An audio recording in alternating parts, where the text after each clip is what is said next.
Dan, peut se mettre là.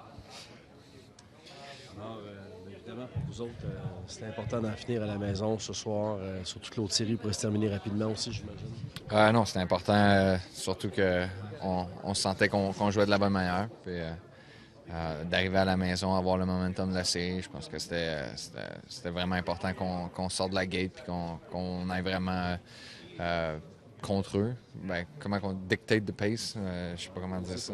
Imposer, ouais. On a imposé notre rythme, puis je pense que c'était ça la clé, les mettre sur les talons, puis c'est ça qui est arrivé. Sidney disait tantôt que plus les séries avancent, plus vous commencez à jouer du bon hockey. As-tu le sentiment qu'il y a une espèce de sentiment d'invincibilité qui commence à s'amener au sein de l'équipe? Je dirais pas invincible parce qu'une game de hockey, il y a tellement de points que tu peux pas contrôler, mais je pense que de la manière qu'on joue, on essaie de contrôler ce qu'on a à contrôler. Puis en jouant de la manière qu'on l'a fait dans les 4 derniers matchs, on peut juste être confiant de la manière qu'on joue. Tu parlais tantôt d'imposer votre rythme le plus rapidement possible. Est-ce que vous avez appris beaucoup de la première ronde face aux Islanders? Oui, ben, je l'ai dit à plusieurs reprises. C'était pas un match-up qui était facile contre les Islanders, même si les gens trouvaient que c'était la 8e place, ça devrait être facile.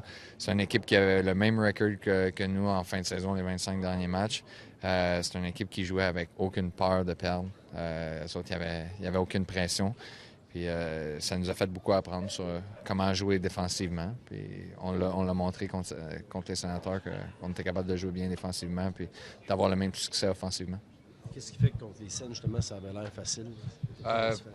Je pense qu'on travaillait à une unité de 5 en défensive. Les joueurs d'attaque ont vraiment bien replié. On s'assurait de sortir de la rondelle avant de penser à aller scorer des buts. Puis, quand tu vois un gars comme Malkin et Crosby travailler aussi bien dans leur zone, ben ça l'inspire les autres joueurs. Puis je pense qu'ils ont fait ça toute la série. Tu l'as dit souvent, Chris, les Penguins, c'est pas l'équipe d'un seul joueur. Ce soir, c'est James Neal qui a 4 points, toi qui a 3 points. Quel point vous allez être difficile à freiner avec la machine offensive que vous avez? Il y a les bonnes défensives aussi qui gagnent des championnats, mais il faut s'assurer de jouer bien défensivement, comme je l'ai dit. Même si on a tout le talent dans le monde, si tu joues mal défensivement, il y a des soirs que tu ne risqueras pas à gagner. Mais quand tu as des gars comme Crosby, Malkin qui jouent défensivement, c'est sûr que tu es confiant.